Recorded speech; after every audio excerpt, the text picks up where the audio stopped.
Hello दोस्तों, कैसे हैं आप लोग। एक बार फिर जीजे ऑनलाइन स्टडी में आप सभी का हार्दिक स्वागत है। मैं जय सिंह पटेल आप लोगों के समक्ष आज जो है मौलिक अधिकारों पर चर्चा हमारी कल धार्मिक स्वतंत्रता नहीं स्वतंत्रता का अधिकार अनुच्छेद 19, 20, 21, 22 तक चर्चा हुई थी। आज हम अनुच्छेद 23, 24 उसके आगे का जो है जिक्र करेंगे आप लोगों के समक्ष। आइए देखते हैं शोषण के विरुद्ध अधिकार, राइट अगेंस्ट एक्सप्लॉयटेशन। शोषण के विरुद्ध अधिकार,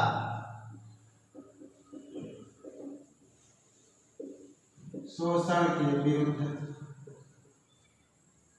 अधिकार, राइट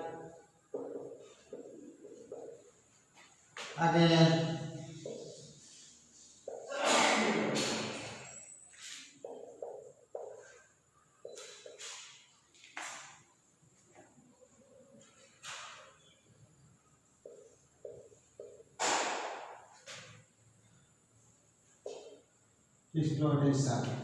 एक्सप्लॉयटेशन।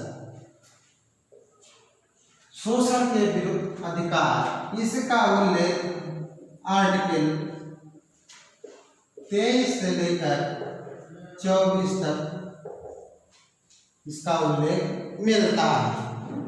देखते हैं आर्टिकल या अनुच्छेद 23। अनुच्छेद 23 मानव दुर्व्यापार एवं बलात्श्रम का निषेध करता है। मानव दुर्व्यापार एवं बलात्श्रम का निषेध। मानव दुर्व्यापार एवं बलात्श्रम का इसमें निषेध किया गया। अब प्रश्न उठता है कि मानव दुर्व्यापार क्या है, इसका आशय क्या है। मानव दुर्व्यापार, दुर्व्यापार कहने का मतलब कि किसी के साथ जोर जबरदस्ती किस प्रकार से किसको खरीद क्रय विक्रय कैसे किया जाए, किसकी जो है जबरदस्ती करके उसको काम पे कैसे लगाया जाए, इसके बारे में। इसके अंतर्गत मानव दुर्व्यापार के अंतर्गत 3-4 चीजों का जो है जिक्र किया जाता है। पहला है मनुष्य,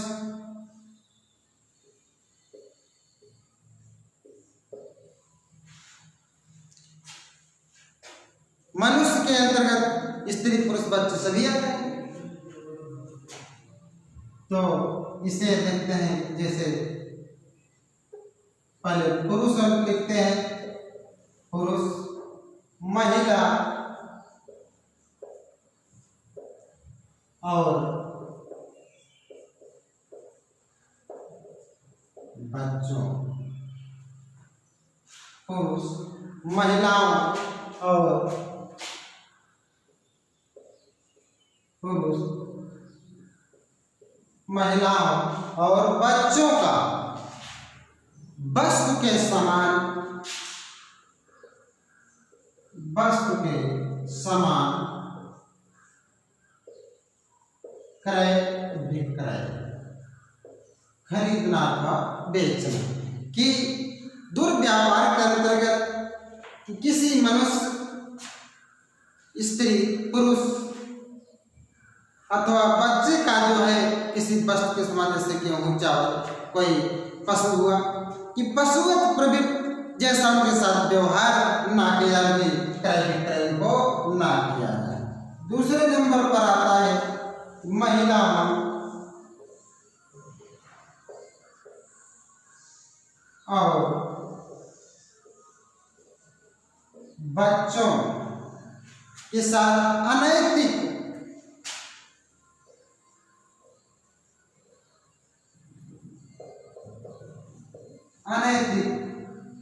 दुर्व्यवहार ना किया जाए।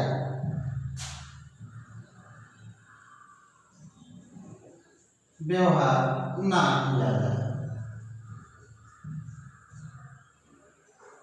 ना किया जाए।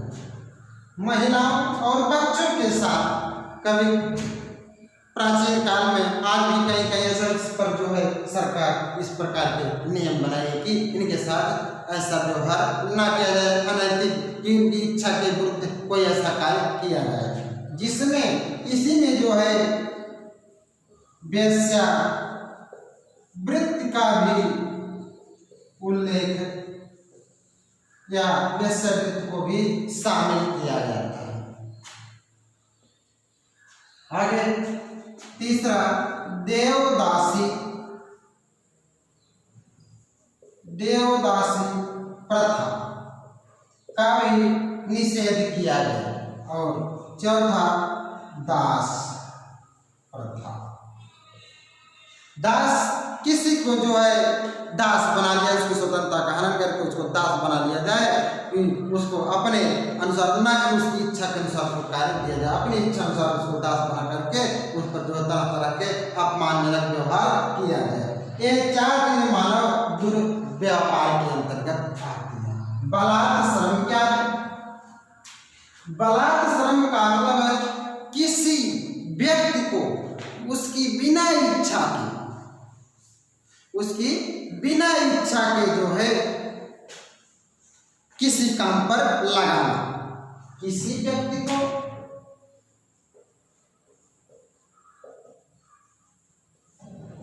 उसकी इच्छा के विरुद्ध काम पर लगाना, बलात् श्रम। इसी के अंतर्गत बेगार प्रथा भी शामिल है। बेगार कहने का मतलब बिना कोई पारिश्रमिक दिए, बिना उसको एवज में उचित मूल्य दिए जो उसको काम पर लगाना बेगार। पहले यह प्रथा बहुत प्रचलित थी। बेगारी कहने मतलब कि दिन भर काम कराते थे, शाम को उसको कोई कुछ नहीं मिलता था, कुछ नहीं देते थे मालिक, वैसे जो है काम करा दिया करते थे, उसके बदले में उसको पैसा कुछ मजदूरी कुछ नहीं देते थे, उसको बेगार प्रथा कहा गया। तो इसके विरुद्ध जो है सरकार ने जो है इसको निषेध घोषित किया।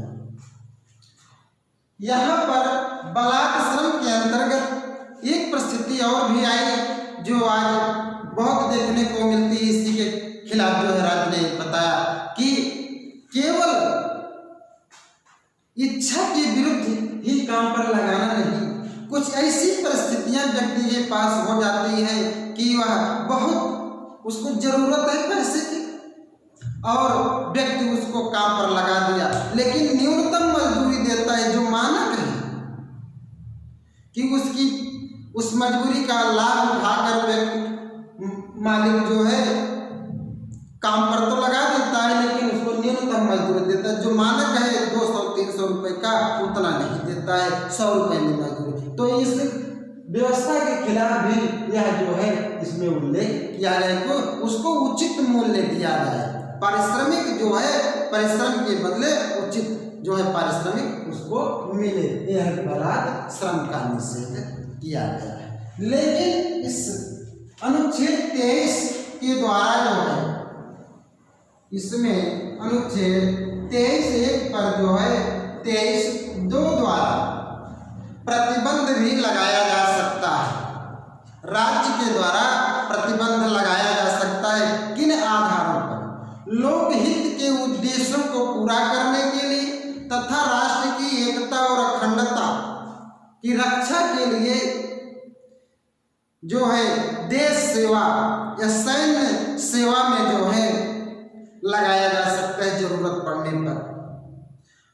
बदले में अगर राज्य उसको उचित मूल्य नहीं दे रहा है, मजदूरी नहीं दे रहा है, तो वहाँ बाध्य नहीं है कि जो है राज्य को बाध्य करे या उसके खिलाफ जाए।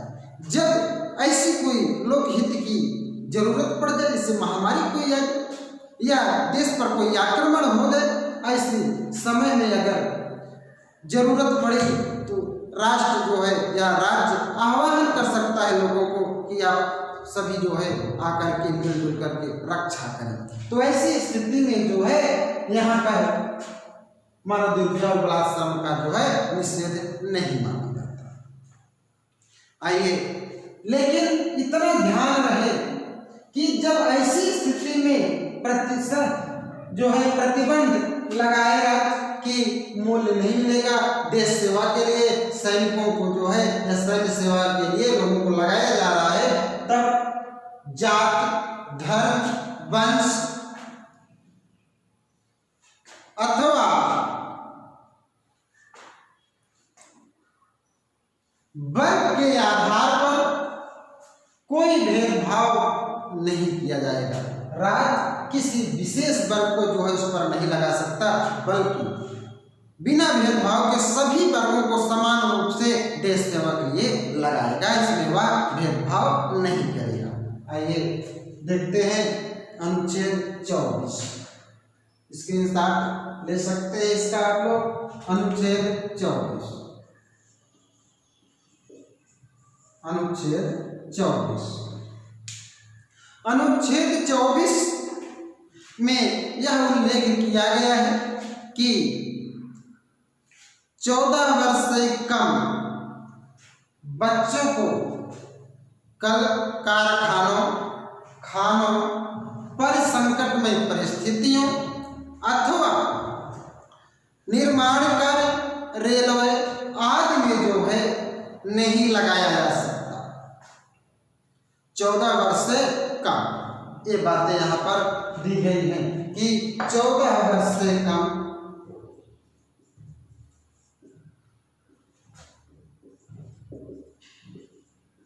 आयु के बच्चों को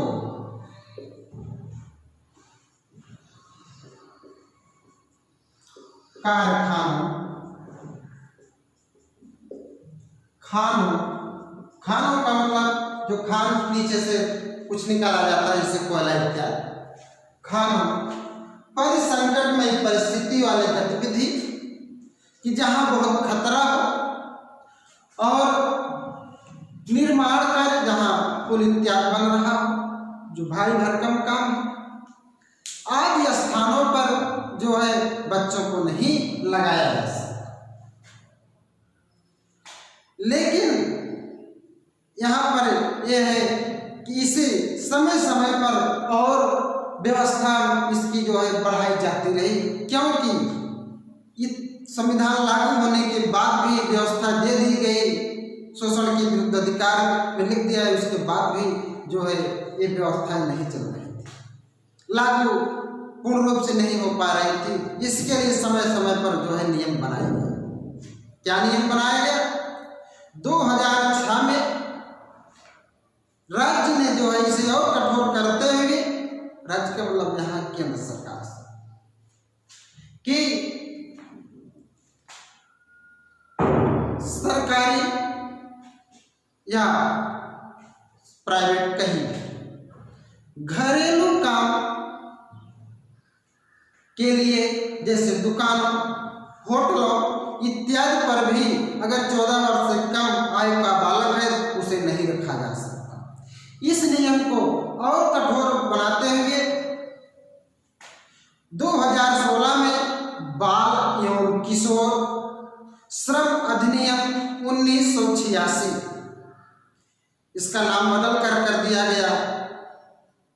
जो पहले नियम था कि किशोर एवं बाल श्रम अधिनियम 1986, जिसमें यह प्रावधान किया गया है, ये 2016 में ऐसा प्रावधान किया है कि अगर कोई व्यक्ति 14 वर्ष से कम आयु के बच्चों को काम पर लगाता है तो उसे 6 वर्ष से लेकर 2 वर्ष की सजा या 20,000 रुपये से लेकर 50,000 रुपये तक का जुर्माना हो सकता है या दोनों हो सकता है। ऐसा जो है 2006 में प्रावधान किया गया है। ध्यान रहे कि अनुच्छेद 23 मानव दुर्व्यवहार एवं बलात्कार श्रम जो है यह किसी व्यक्ति और राज्य के खिलाफ व्यक्ति की अगर स्वतंत्रता बाधित होती है तो वह दोनों के खिलाफ व्यक्ति की स्वतंत्रता के लिए वह अपनी स्वतंत्रता के लिए न्यायालय जा सकता है। यह मतलब किसी व्यक्ति और राज्य दोनों के जो है विरुद्ध इस प्रकार का अधिकार दिया गया है व्यक्ति को। आइए देखते हैं अनुच्छेद अगला 25, जिसे धार्मिक स्वतंत्रता या धार्मिक स्वतंत्रता का अधिकार के अंतर्गत इसका उल्लेख किया गया है। धार्मिक स्वतंत्रता का अधिकार अनुच्छेद 25 से लेकर अनुच्छेद 28 तक दिया गया है। धर्म की स्वतंत्रता का अधिकार पूछा गया, धार्मिक स्वतंत्रता का अधिकार एक ही है, केवल मात्रा का अंतर है, बाकी एक ही है। धर्म की स्वतंत्रता का अधिकार, धर्म की स्वतंत्रता का अधिकार,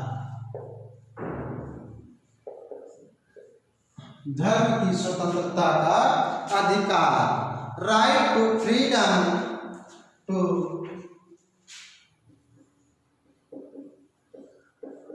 right to freedom right to freedom of religions,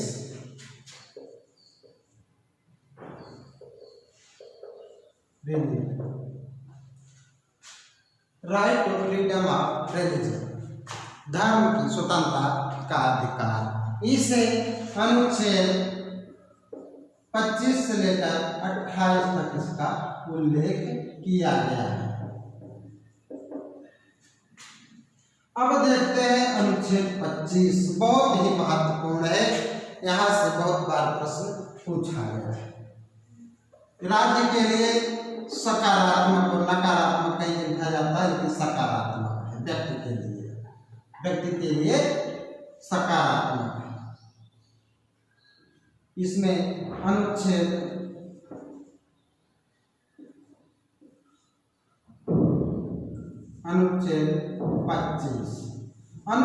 25 में जो है 4 बातें कही गई हैं, ध्यान से देखेंगे। 4 पहला है अंतःकरण की स्वतंत्रता। धर्म के अंतर्गत अंतःकरण की स्वतंत्रता। दूसरा, धर्म को मानने की स्वतंत्रता।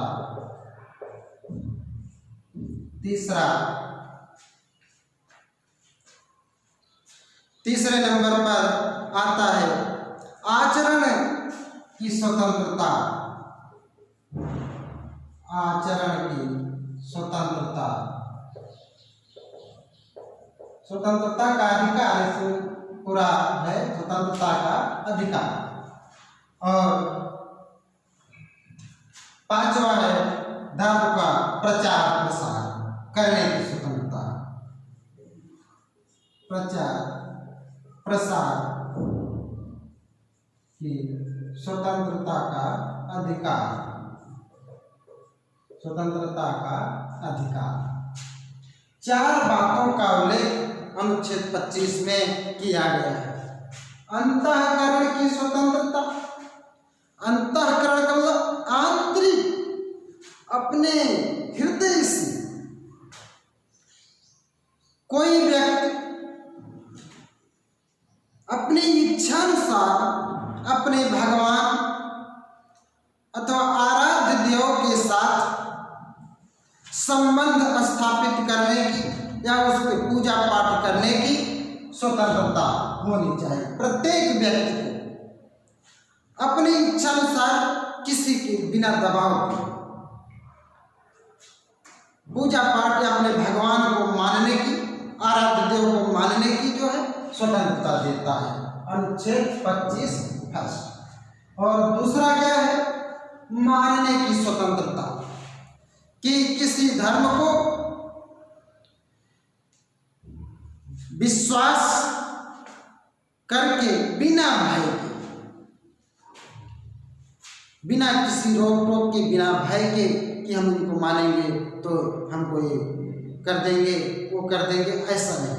बिना भय के किसी भी धार्मिक या धर्म पर विश्वास करने की स्वतंत्रता, मानने की स्वतंत्रता। आचरण की स्वतंत्रता, आचरण की स्वतंत्रता क्या है कि जिस धर्म को हम मानते हैं उसमें जो कर्मकांड दिया गया है, पूजा करने की जो विधि दी गई है, उस धर्म को मनाने के लिए जो कर्तव्य पालन के लिए जो निर्देश दिए गए हैं, उस चीज का हम निर्देशों का पालन करें। यह आचरण की स्वतंत्रता है। पूजा पाठ, कर्मकांड, हिंदू धर्म में जो कर्मकांड है, किस प्रकार से उपवास करें, पूजा पाठ कैसे करें, ये है हमारी आचरण, और उनका पालन कैसे करें। मुस्लिम धर्म में क्या है और ईसाई धर्म में क्या है, इन सभी के आचरण के जो है ईश्वर की आराधना किस तरीके से की जाए, इस तरह आचरण की स्वतंत्रता का उल्लेख इसमें मिलता है। इसी में यह भी कहा गया कि सिख धर्म में 5 चीजें जो है का से चालू होते हैं, कंघा, कच्छा, कृपाण आदि। तो कृपाण धारण करना या तलवार जिसे कहते हैं, धारण करने की स्वतंत्रता इसी के अंतर्गत आती है। इस पर उठाया गया बहुत बार विवाद आया कि तलवार अनुच्छेद 19 में कहा गया है कि निरायुध निशस्त्र सम्मेलन की स्वतंत्रता। यहाँ धर्म में जो है कई लोग जुटते भी हैं, इकट्ठा होते हैं धर्म पूजा पाठ करने के लिए, तो यहाँ अगर हम हथियार लेकर के जाएंगे तो ये तो अनुच्छेद 19 का उल्लंघन होगा। तो यहाँ पर सुप्रीम कोर्ट ने इसका जो है निर्णय देते हुए कहा कि नहीं,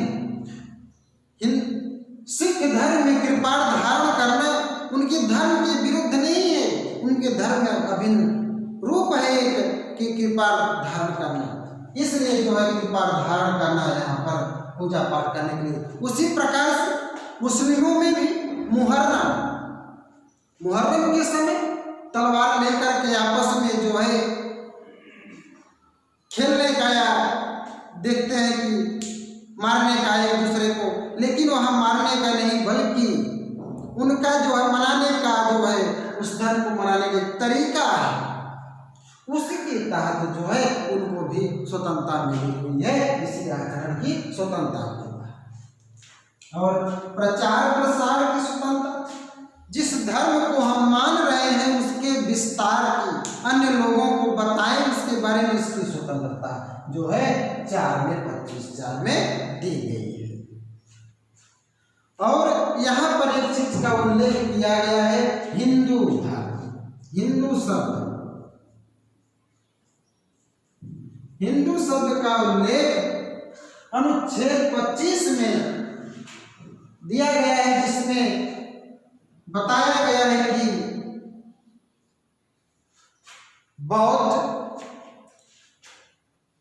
जैन,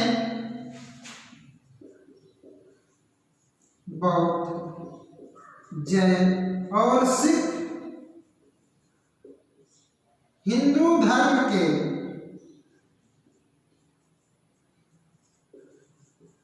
अभिन्न अंग है, अभिन्न अंग है। यहाँ पर यह भी उल्लेख किया गया है पूछा जा सकता है, बहुत बढ़ाया भी है प्रश्न कि हिंदू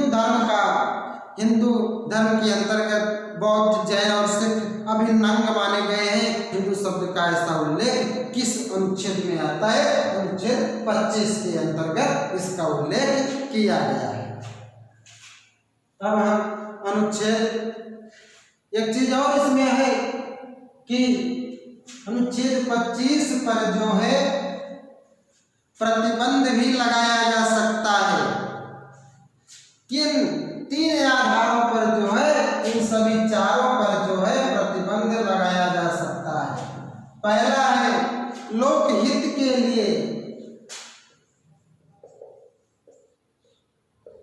लोकहित में प्रतिबंध लगाया जा सकता है, लोकहित के लिए लोगों के ऊपर प्रतिबंध लगाया। दूसरा है सदाचार और तीसरा स्वास्थ्य। 3 आधारों पर जो है धार्मिक स्वतंत्रता के अधिकार पर जो है व्यक्ति के ऊपर प्रतिबंध लगाया जा सकता है। स्वास्थ्य के आधार पर जो है एक बार, या जैसे मान लीजिए मंदिर या मस्जिदों में लाउड स्पीकर लगाए जाते हैं।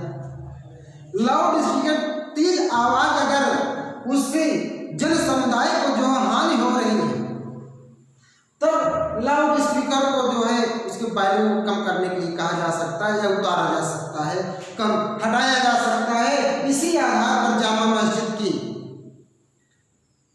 के लाउड स्पीकर को हटवा दिया गया था एक बार, स्वास्थ्य के आधार पर, लोकहित के आधार पर, सदाचार के आधार पर। स्वास्थ्य इसमें मेन है कि रहने वाली जनता जन कल्याण के लिए जो है वह अगर हितकर होने लगेगा तो इन 3 आधारों पर जो है धार्मिक स्वतंत्रता पर प्रतिबंध लगाया जा सकता है।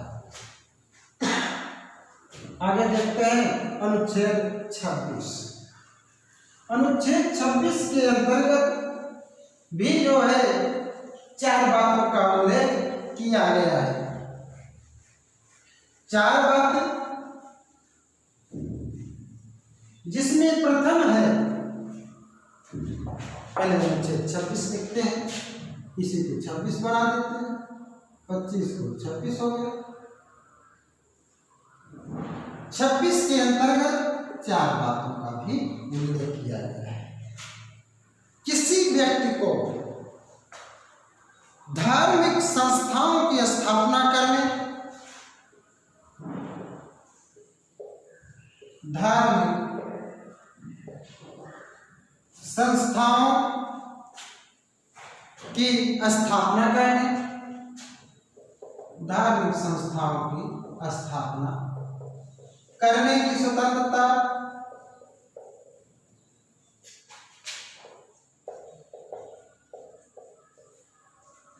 और 26(2) में क्या कहा गया है?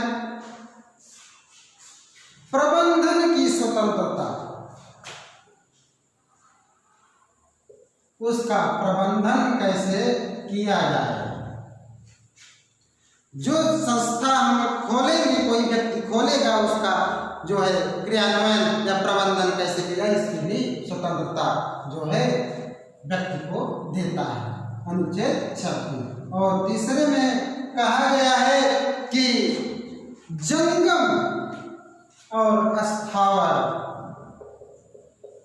जंगम तथा स्थावर संपत्तियों को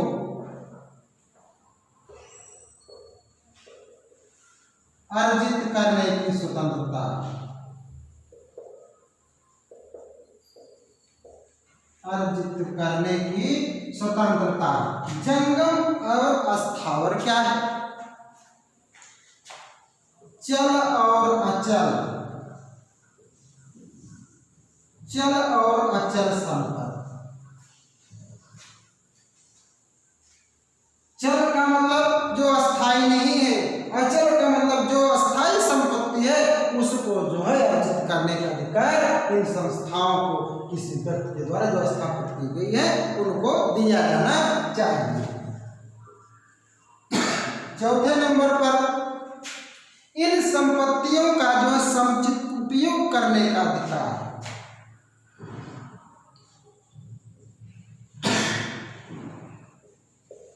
संपत्तियों को समुचित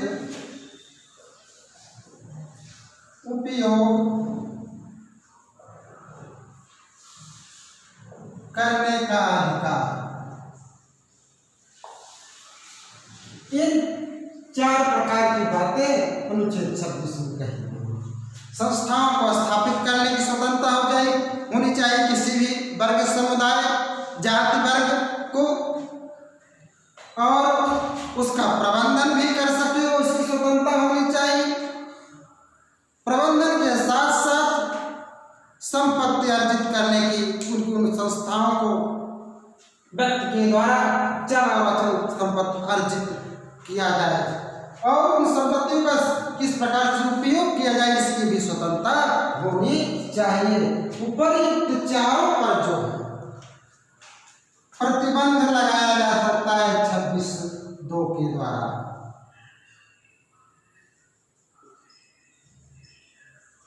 इसमें जो है 2 के द्वारा प्रतिबंध लगाया जा सकता है कि जो हमने 25 में लगाया था, बताया था कि प्रतिबंध किस पर 3 आधारों पर लगाया जा सकता है। इस पर भी लोकहित के लिए, दूसरा सदाचार के लिए, तीसरा स्वास्थ्य के आधार पर जो है इस पर भी प्रतिबंध लगाया जा सकता है। आगे हम देखते हैं अनुच्छेद 27। अनुच्छेद 27 के अंतर्गत जो है यह कहा गया है कि किसी भी व्यक्ति को कर देने के लिए बाध्य नहीं किया जा सकता। किसके लिए? धर्म को बढ़ावा देने के लिए। कहने का मतलब है अनुच्छेद 27 में यह कहा गया है कि धर्म को बढ़ावा देने के लिए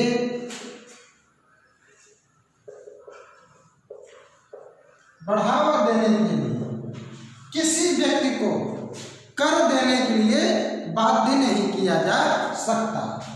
अब देखते हैं अनुच्छेद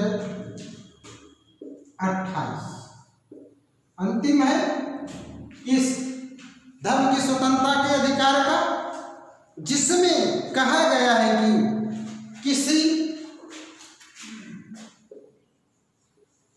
राज्य की पूर्ण गवर्नमेंट और या सरकारी पूर्ण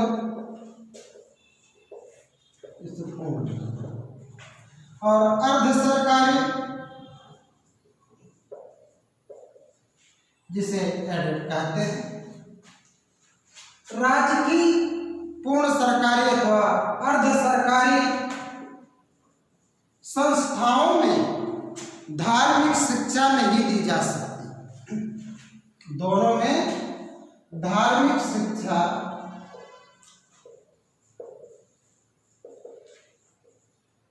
नहीं दी जा सकती,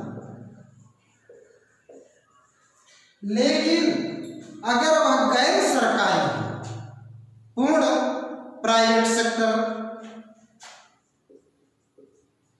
गैर सरकारी शिक्षण संस्था में, गैर सरकारी शिक्षण संस्था में धार्मिक शिक्षा दी जा सकती है। धार्मिक शिक्षा दी जा सकती है, लेकिन एक चीज का और उल्लेख इसी में किया गया, धार्मिक शिक्षा तो दी जा सकती, लेकिन पढ़ने वाले विद्यार्थियों के लिए यह बाध्य नहीं किया जा सकता कि उनको धार्मिक शिक्षा वही दी जाए जो उसमें दी जा रही है। इसके लिए बाध्य नहीं किया जा सकता कि जो वह बाध्य करके उनको वही शिक्षा दी जाए। मान लीजिए हिंदू कॉलेज में जो गैर सरकारी है वहाँ हिंदू धर्म की शिक्षा दी जा रही है कि अगर मुस्लिम का बच्चा पढ़ता है तो उसको जो है अगर उसकी इच्छा नहीं है उसकी इच्छा के विरुद्ध जो उसको हिंदू धर्म की शिक्षा नहीं दी जा सकती। अगर मुस्लिम कॉलेज है, मुस्लिम शिक्षण संस्था है तो वहाँ पर भी अगर हिंदू पढ़ रहा है तो हिंदू को जो है जबरदस्ती मुस्लिम शिक्षा नहीं दी जा सकती। इस चीज का प्रावधान अनुच्छेद 28 में किया गया है। इसी पर जो है बहुत उठा पलट हो रहा है, बार बार जो आंदोलन होते रहते हैं।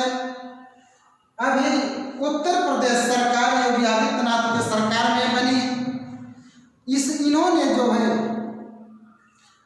सभी मदरसों में जो मुस्लिम शिक्षा दी जाती है मदरसों में राष्ट्रगान गाना जो है अनिवार्य कर दिया। इस चीज को हाई कोर्ट इलाहाबाद में जो है इस पर याचिका दी गई कि अनिवार्य कैसे किया जा सकता है, धर्म के विरुद्ध है।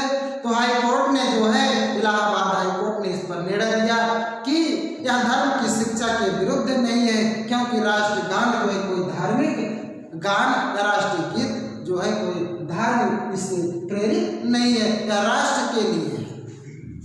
इसी आधार पर मद्रास सरकार ने पहले सभी संस्थानों के लिए जो है राष्ट्रगान को अनिवार्य कर दिया। अभी तमिलनाडु सरकार ने जो है राष्ट्रगान को सभी शिक्षण संस्थानों में अनिवार्य कर दिया।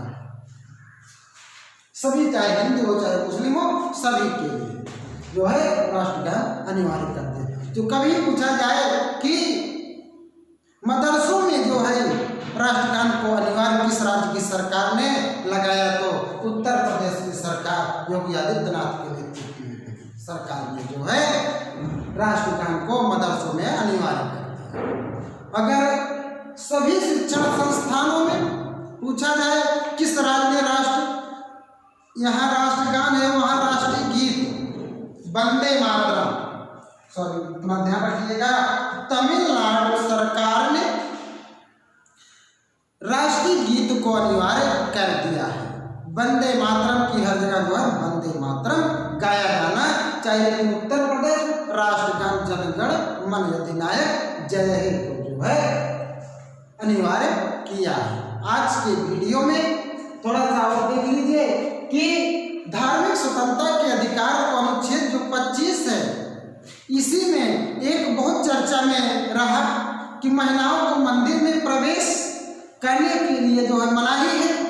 इसी पर जो है एक तृप्ति देसाई के नेतृत्व में आंदोलन चल रहा है, आज भी चल रहा है। तृप्ति देसाई के नेतृत्व में बना कि भू माता के नाम से एक ब्रिगेड बनाया है, इन्होंने आंदोलन कर रहे हैं। भू माता ब्रिगेड जो है तृप्ति देसाई के रूप में के नेतृत्व में बना है, जो मंदिर में महिलाओं के प्रवेश को लेकर आंदोलन आए दिन करती रहती है। यह अनुच्छेद 25 से ही संबंधित है। और 25 में और क्या कहा गया है कि हिंदू धर्म में चाहे धार्मिक संस्था मंदिर हो या और कोई धार्मिक संस्थाएं हैं, सभी वर्गों के लिए हिंदू धर्म के अंतर्गत जितने भी आते हैं सबके लिए मंदिर खुले रहेंगे, धार्मिक संस्थाएं खुले रहेंगी, कोई भेदभाव नहीं किया जाएगा। एक ब्राह्मण है, क्षत्रिय है, वैश्य या शूद्र, सबके लिए जो है हिंदू धर्म के अंतर्गत जो आते सबके लिए खुला रहेगा। आज के वीडियो में बस इतना ही। यह आज का लेक्चर आप लोगों को कैसा लगा, मैं आशा करता हूँ कि आप लोगों को पसंद आया होगा। आप लोग अधिक से अधिक लोगों को शेयर करें तथा बेल आइकन को दबाएं ताकि मेरे इस चैनल को सब्सक्राइब करें। धन्यवाद।